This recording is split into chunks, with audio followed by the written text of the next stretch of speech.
أبو عبد الله محمد الإدريسي كان واحد من أعظم الجغرافيين في العالم. شغفه بالمعرفة كان غير عادي، واهتماماته بكل تفاصيل العالم حواليه خلاه يجمع معلومات عن المدن والجبال والأنهار والبحار، الطرق والمناخ، وكل ده تم بدقة عالية جدا ومنهجية منظمة.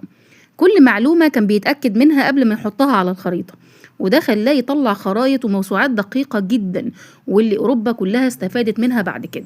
ومن خلال الرحلة دي وضمن سلسلتنا من الشرق للغرب، العرب رواد الحضارة، معاكم آية عفيفي في برين بايتس بودكاست. هنتكلم مع بعض عن أهم محطات حياته، وبالأخص التعاون الكبير اللي عمله مع روجر الثاني ملك صقلية، واللي كان نقطة فارقة في شغله العلمي الضخم. والتعاون ده ممكن نفسره كالآتي: أولا، إن الملك وفر للإدريسي مكان مريح يقدر يشتغل فيه بدون أي قلق، ومع أماكن واسعة لتخزين الخرائط والكتب، وده ساعده إنه يشتغل بشكل مرتب ومنظم.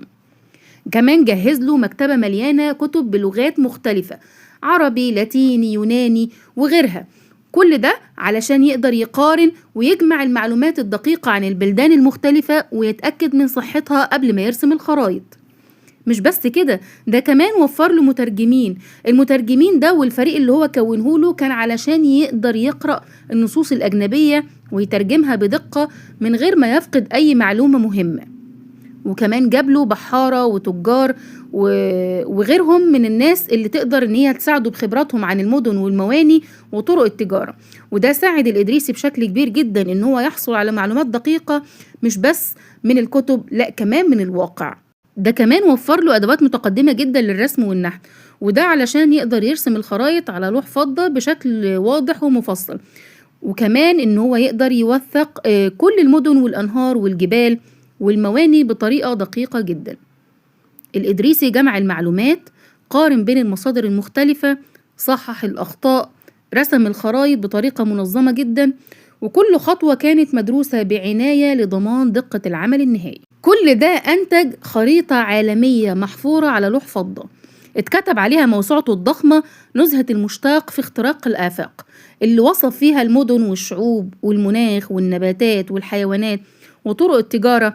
وكل المعلومات اللي جمعها دي وصلت لأوروبا وبقت أساس للجغرافيا والملاحة لسنين طويلة. شغل الإدريسي ما كانش مجرد رسم خرايط، لكنه كان همزة وصل خلت المعرفة توصل بين الشرق والغرب بطريقة علمية ودقيقة. قصة الإدريسي وغيره من الشخصيات اللي بنتناولها في سلسلتنا من الشرق للغرب، العرب رواد الحضارة، بتفكرنا إن كل معلومة، كل خريطة، كل تجربة هي عبارة عن جسر بين الحضارات، واللي هتستمروا تشوفوه معانا في حلقاتنا الجاية. تابعونا علشان نقدر نكمل مع بعض رحلة أعظم علماء العرب اللي غيروا العالم. وبكده تكون خلصت حلقتنا النهاردة من برين بايتس بودكاست. كنت معاكم آية عفيفي. لو عجبتكم الحلقة ما تنسوش تعملوا لايك وشير وسبسكرايب، واشوفكم إن شاء الله في حلقة جديدة قريب.